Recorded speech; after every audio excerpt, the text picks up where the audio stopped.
Scott Burnside, ESPN.com, alongside Craig Custance, ESPN The Magazine, Las Vegas, Nevada. NHL Awards now complete. Looking to make sure you have your shoes on, unlike Yuri Hudler, who won the Lady Byng and appeared on stage without any shoes. But first of all, overall impressions from the 2015 awards. Pretty busy day here in Las Vegas with expansion talk, some interesting choices for the award winners. So what stands out for you? Well, I'm glad to see Carey Price ran away with everything as deservedly he should have. But the one I was most curious about was the Rookie of the Year, and Aaron Ekblad was number one on my ballot. I thought he had one of the years for the ages among teenage defensemen, and I was really curious to see how that was played out. And I think the voters got that one right. I think you and I disagree on this one, but I was really happy to see Aaron Ekblad win that award. No, I have no problem with Aaron Ekblad winning the award, and it does.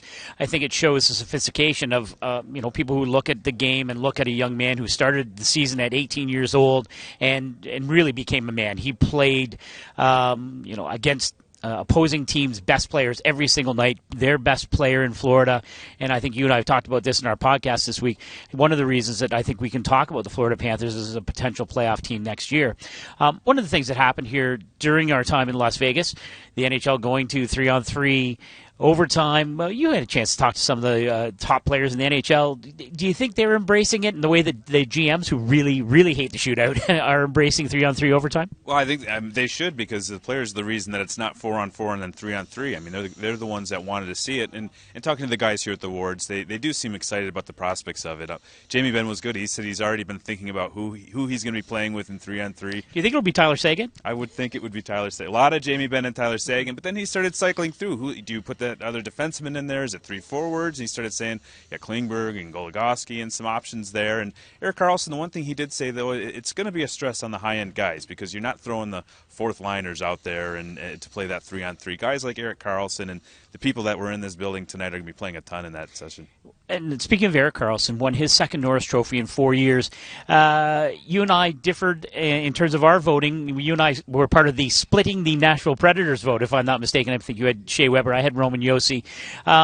But it does come back to me for Erik Karlsson. I'm not sure there's another player in the NHL like him. There's no other defenseman, I think, who night in, night out has the impact on the game or the potential to impact the game that he does, and we saw it in the second half of this NHL season. Yeah, he was really good from about Christmas on for the Senators, gets them into the playoffs, and it just comes down to debate. I had Shea Weber. He's that prototypical franchise defenseman, but Erik Karlsson, the puck is always on the right side of the ice when he's on the ice, and so you can talk about maybe some of the turnovers or maybe the way he defends, but if you have the puck all game, you don't need to defend, and I think that's why he won the Norris. All right, before we close, we would not be doing our fans in Atlanta any kind of service. It would be a disservice if we did not mention Bob Hartley, Coach of the Year, running away almost double the votes that the runner-up Alain Vigneault of the New York Rangers had.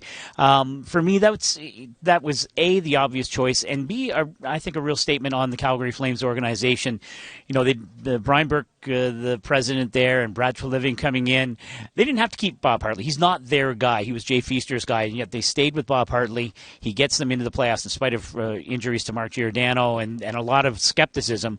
What did you think when you saw Bob up there? Yeah, it was great to see Bob up there. I mean, I remember going to the Thrashers practice facility on the day he was fired and trying to find him and seeing if his car had left the parking lot. And I mean, those memories are still there. And you wondered at that time, is this guy going to get another chance to coach again, let alone be the Coach of the Year? And he talked a little bit about his evolution as a coach. He had to change, and Bob's a very smart man. He's done an incredible job with the Calgary Flames, and it was really neat to see him win that award. Good.